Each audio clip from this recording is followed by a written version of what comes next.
Hey everybody, Rich Lovell with the Vacaville Baseball Barn, Master Instructor of the Epstein Hitting System. If you haven't done so already, subscribe to the channel. After the video, if you like it, hit a thumbs up and don't forget to remember to hit the notifications button for future videos. So, excuse me, as you know, I do a lot of discussions with players, especially when they've been with me for a little while. We're able to talk a little bit more concept and things of that nature. One of the things that has come up, and I've been able to discuss this with other hitting instructors, and I hear this from some people about how we move in two directions, where we're moving forward and we're moving back. Well, that doesn't always apply. If you're like some of my hitters, they get set to where their hands are already back here by their shoulder. If you're like me, I tend to move like this.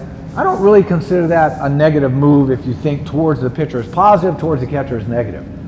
So in my mind, we only move one direction, you know?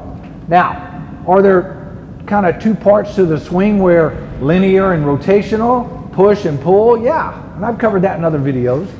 But really, when I'm trying to talk to a hitter and say, hey, what I want you to think about doing is getting all of your energy, all your momentum moving forward into that front foot.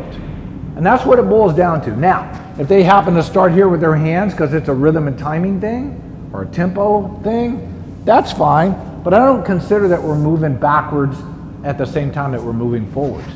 To me, if I can keep it a little more simple for the player, that makes more sense in their head, and they're not thinking of 2, 3, 4, 5 different things at one time. Now, that doesn't mean that with some players that have a timing issue that I might try something different. You know, many of you will probably remember, I guess, yeah, it was like this.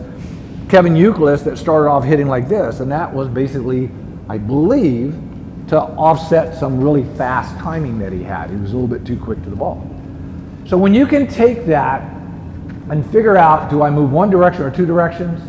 Do I go negative? Sure I do. But then I go positive. So it's one direction back, one direction forward. Do I rotate? Sure, I rotate. I go, my front hit comes back, my back hit comes forward. If I talk about then, do I push? Well, I pull first, and then I begin to push through. It's always, to me, one direction. I think it makes it simpler for hitters. So when you're trying to get a hitter to understand something that you're saying, besides figuring out what to say, you also have to try to make it as simple as possible. And that's the moral of this story right here. Keep it simple. And we'll end it right there. Hey, if you have any questions or comments, leave them below. Any ideas or suggestions, or there's something that you would like to see about the swing and have me explain it to you, by all means, leave that suggestion down below. Subscribe, hit the like button, and notifications as well.